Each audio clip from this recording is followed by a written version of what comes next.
Friends, मैं doctor Shafali Agarwal.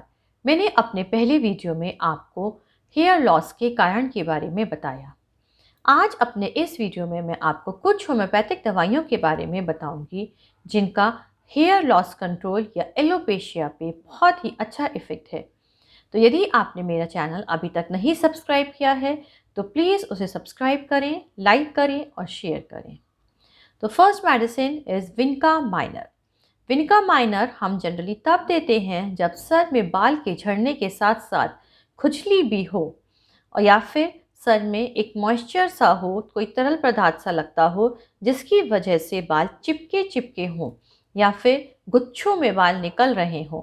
तब विनका minor 30 potency में दी जाती है और यह दिन में 3 से 4 बार तक दी जा सकती है। Second medicine is thallium. Thallium हम जनरली तब देते हैं जब यह बालों का झड़ना किसी बीमारी के बाद आता है। किसी बीमारी की वजह से जब बाल झड़ते हैं तब थैलियम 30 पोटेंसी में दिन में 3 से 4 बार तक दी जा सकती है। Third medicine is kali sulph. Kali sulph generally तब दी जाती है जब बालों के झड़ने के साथ साथ सर में डैंड्रफ भी हो। आप बालों को खुजलाएंगे तो आपको या तो स्केल्स या फिर पपड़ी सी निकल कर आएगी। तब काली सल्फ 30 पोटेंसी में दिन में 3 से 4 बार तक दी जा सकती है। इसके साथ साथ आप कैलेंडुला क्यू, जो कैलेंडुला का मदर टिंचर है, उसको कोकोनट ऑयल में मिलाकर सर में हफ्ते में 2 बार मसाज करें और किसी माइल्ड शैम्पू से अपना सर धोएं। वो mild shampoo anti dandruff shampoo नहीं होना चाहिए क्योंकि एंटी डैंड्रफ शैम्पू बहुत हार्ड होते हैं जिसकी वजह से और बाल टूटते हैं।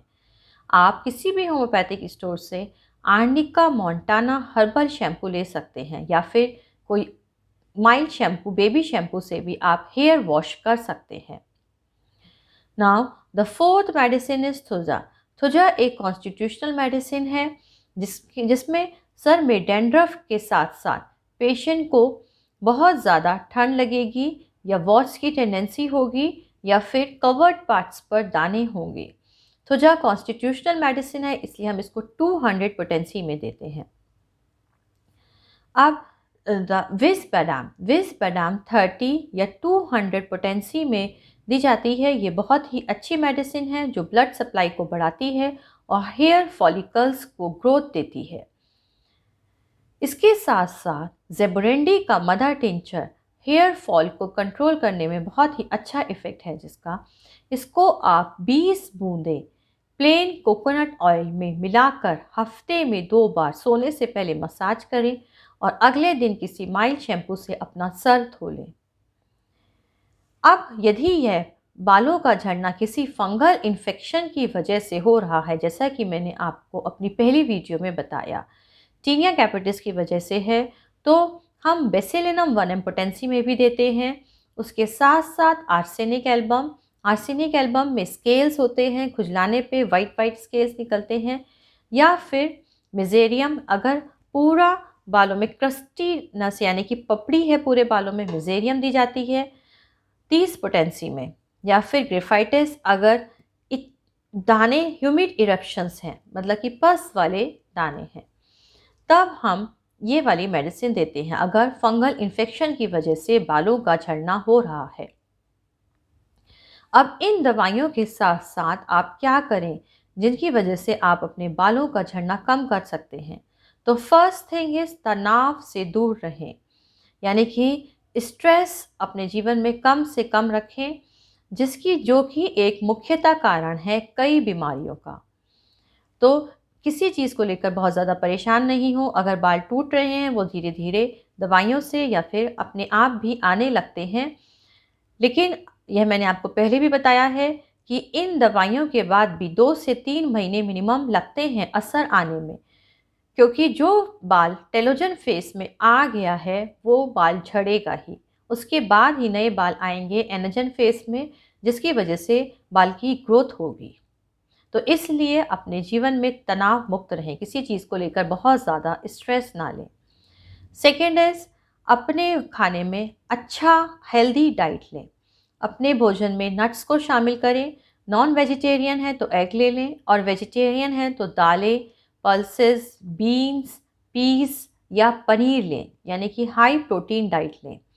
अगर आप एनीमिक हैं या फिर आपको खून की कमी है, हीमोग्लोबिन कम है, तो आयरन की टैबलेट लें या फिर अपने खाने में चना, गुड़, पालक शामिल करें जिसमें अच्छी मात्रा में आयरन होता है। यदि आप किसी बीमारी से जूझ रहे हैं जिसकी वजह से आपके बाल झड़ रहे हैं या बीमारी के बाद, तब अपनी डाइट में मल्टी विटामिन्स लें जिसमें कि बी कॉम्प्लेक्स जरूर लें। अब इन चीज़ों के साथ साथ अपने बालों को बहुत ज़्यादा धूप से बचाएं या फिर अपने बालों को केमिकल के एक्सपोजर से या फिर हीट से, जैसे कि हम ब्लो ड्रायर या फिर स्ट्रेटनिंग या फिर कलरिंग, कर्ल, इन सब चीज़ों से बचें।